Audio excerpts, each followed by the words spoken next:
اب اگر آپ دیکھیں تو خاتم النبیین حضرت محمد صلی اللہ علیہ وآلہ وسلم، اللہ نے ان کو سب سے بڑا جو درجہ ہے نا وہ دیا، یعنی تمام نبیوں کا سردار بنایا اور تمام جہانوں کے لیے رحمت العالمین بنایا، اور اپنا سب سے آخری اور سب سے پیارے نبی بنائے، اور اللہ نے محمد صلی اللہ علیہ وسلم کا نام خود اپنے نام کے ساتھ لکھا۔ تو وہ جو کوالٹی تھی آپ صلی اللہ علیہ وسلم کی، وہ جو شرک اور اس کی اقسام سے انہوں نے خود بھی اپنے آپ کو بچایا اور اپنی امت کو بھی اس کی تلقین کی، تو وہ وجہ اللہ نے بنائی اور ان کو اتنا بڑا جو درجہ ہے وہ اپنی رحمت سے عطا کیا۔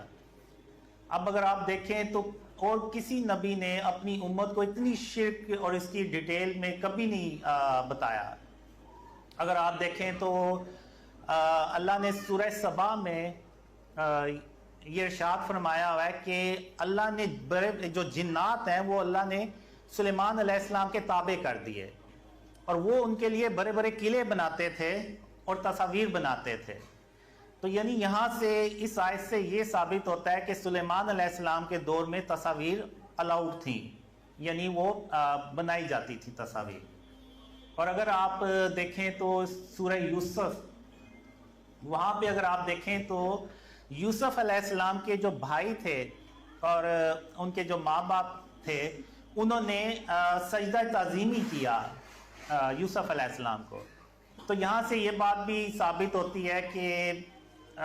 یوسف علیہ السلام کے دور میں سجدہ تعظیمی جائز تھا۔ پھر اگر آپ سورہ کاف دیکھیں تو سورہ کاف میں اللہ نے بتایا ہوا ہے کہ جو لوگ تھے، جب اصحاب کاف دوبارہ اللہ نے ان کو جگایا تو کچھ لوگوں نے یہ مشورہ دیا کہ ہم ان کی جگہ پہ مزار بنائیں گے، بلڈنگ بنائیں گے، یعنی مزار بنائیں گے۔ تو یعنی یہاں سے یہ ثابت ہوتا ہے کہ اس دور میں عیسیٰ علیہ السلام کے دور میں مزارات یا مقبرے جو تھے یہ بھی الاؤڈ تھے۔ تو جب حضرت محمد صلی اللہ علیہ وسلم، اللہ کے آخری رسول صلی اللہ علیہ وسلم آئے تو آپ صلی اللہ علیہ وآلہ وسلم نے جو سجدہ تعظیمی تھا اس کو بھی حرام، یعنی شرک کی کیٹیگری میں ڈال دیا، اور جو تصاویر تھیں ان کو بھی حرام قرار دے دیا، یعنی شرک کی کیٹیگری میں ڈال دیا۔ اور جو مزارات ہیں، یعنی ایک حدیث ہے کہ آپ صلی اللہ علیہ وسلم نے حضرت علی رضی اللہ عنہ کو یہ مشن دیا کہ جتنی بھی قبریں ہیں ان سب کو برابر کر دیں، اور جتنی بھی تصاویر اور بت ہیں ان سب کو توڑ دیں اور ختم کر دیں۔ تو آپ صلی اللہ علیہ وسلم نے یہ تینوں چیزیں ختم کر دی، کیونکہ آپ صلی اللہ علیہ وسلم کو پتا تھا کہ بعد میں جو ہے نا یہ امت مقبرے بنا کے، مزار بنا کے، تو وہ وہاں پہ منتیں مانگیں گے۔ سجدے بھی ہم نے کرتے ہوئے دیکھا۔ اگر آپ دیکھیں تو ہمارے یہ جو پچھلے وزیر اعظم تھے عمران خان، انہوں نے تو ایک قبر کو جا کے سجدہ بھی کیا۔ اگر وہ قبریں ساری ہم آپ صلی اللہ علیہ وسلم کی سنت پہ اور حکم پہ عمل کرتے تو وہ ساری قبریں برابر ہونی تھی، کوئی مقبرہ نہیں تھا نا، اور نہ مقبرہ ہوتا نہ یہ سجدے کرتے۔ تو اب اتنی ڈیٹیل میں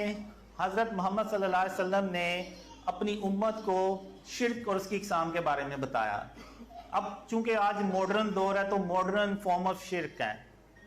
یہ جو آپ بڑے بڑے بورڈ دیکھتے ہیں، ایون ڈیکوریشن پیسز دیکھتے ہیں ہم، یعنی اپنے گھروں میں بھی آپ دیکھتے ہیں اکثر لوگوں نے رکھے ہوتے ہیں جس پہ وہ جانوروں کی تصویریں ہوتی ہیں یا کچھ اور بنے ہوتے ہیں چیزیں، تو وہ بیسیکلی ہے تو وہ بت ہی، اور بہت سے لوگوں نے سیلیبریٹیز کی تصاویر بھی لگائی ہوئی ہیں۔ تو یہ ساری چیزیں جو ہیں نا یہ فارم آف شرک ہیں، اور یہی وہ چیزیں ہیں جس سے آپ صلی اللہ علیہ وسلم نے اپنی امت کو منع فرمایا۔ اور ایک حدیث میں ہے کہ جس گھر میں تصویر ہوگی اس گھر میں اللہ کی رحمت کے فرشتے نہیں آئیں گے۔ اگر آپ یوٹیوب پہ جا کے سرچ کریں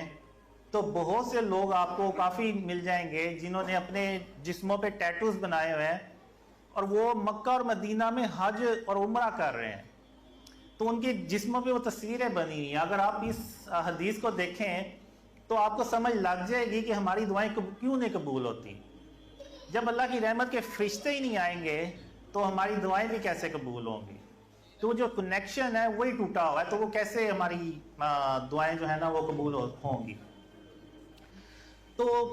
اب یہ چیز بنی کہ اللہ نے یعنی اللہ جو ہے نا وہ محمد صلی اللہ علیہ وسلم سے بہت زیادہ خوش ہوا، اور شرک کے بارے میں اللہ نے ارشاد فرمایا ہوا ہے، قرآن میں جگہ جگہ ارشاد فرمایا ہوا ہے، اور سورہ لقمان میں اللہ نے ارشاد فرمایا کہ شرک تو سب سے بڑا ظلم ہے، ان الشرک لظلم عظیم۔ اور ایک قرآن میں اور جگہ اللہ نے ارشاد فرمایا کہ جو شرک کرتا ہے وہ جس نے شرک کیا اس نے گویا اپنی جان پہ ظلم کیا۔ تو اگر ہم اینڈ آف ٹائم سے ریلیٹڈ احادیث پڑھیں تو ان میں یہ لکھا ہوا ہے واضح طور پہ کہ قریب قیامت کے جو دنیا ہے نا وہ پوری شرک سے یہ ظلم سے بھر چکی ہوگی۔ تو ابھی کچھ دن پہلے ہم لاہور میں ایک میٹنگ کر رہے تھے، تو وہاں پہ مبشر صاحب ہیں، اگر میں غلط بھول نہیں رہا ان کا نام، تو انہوں نے یہ بات بتائی کہ جو شرک ہے وہ بیسیکلی ظلم ہے، اور وہ جو ظلم یعنی جس چیز کا وہ احادیث میں ذکر کیا گیا ہے تو وہ یہی ظلم ہے کہ وہ جو ظلم ہے نا وہ پوری دنیا میں اگر آپ دیکھیں تو پوری دنیا میں اس وقت پھیلا ہوا ہے، یعنی جو شرک ہے نا وہ پوری دنیا میں پھیلا ہوا ہے۔ آپ دیکھ لیں ایون مسلمان ملکوں میں دیکھ لیں، آپ بڑے بڑے بورڈز نظر آئیں گے، آپ کسی بھی ہاؤسنگ سوسائٹی میں چلے جائیں آپ کو وہاں پہ بت نظر آئیں گے پڑے ہوئے،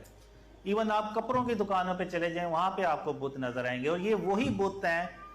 جو حضرت ابراہیم علیہ السلام نے، ایسے ہی بت تھے وہ بھی جو حضرت ابراہیم علیہ السلام نے توڑے، جو محمد صلی اللہ علیہ وسلم نے فتح مکہ پہ توڑے۔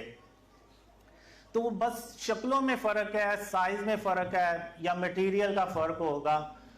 باقی وہ بھی بت ہیں یہ بھی بت ہیں، وہ بھی بجان تھے یہ بھی بجان ہیں۔ تو آج ہم نے یہ جو شرک ہے نا یہ پوری دنیا میں پھیلایا ہوا ہے، اور یہ پوری دنیا جو ہے نا اس وقت شرک سے ظلم سے بھری ہوئی ہے، اور ہم یہ سمجھتے تھے کہ شاید وہ جو ظلم ہے وہ انسانوں پہ ہوگا یا بچوں پہ یا اس طرح سے کچھ ہوگا، لیکن بیسیکلی جو وہ شرک ہے نا وہ ظلم ہے، وہ پوری دنیا میں پھیلا ہوا ہے۔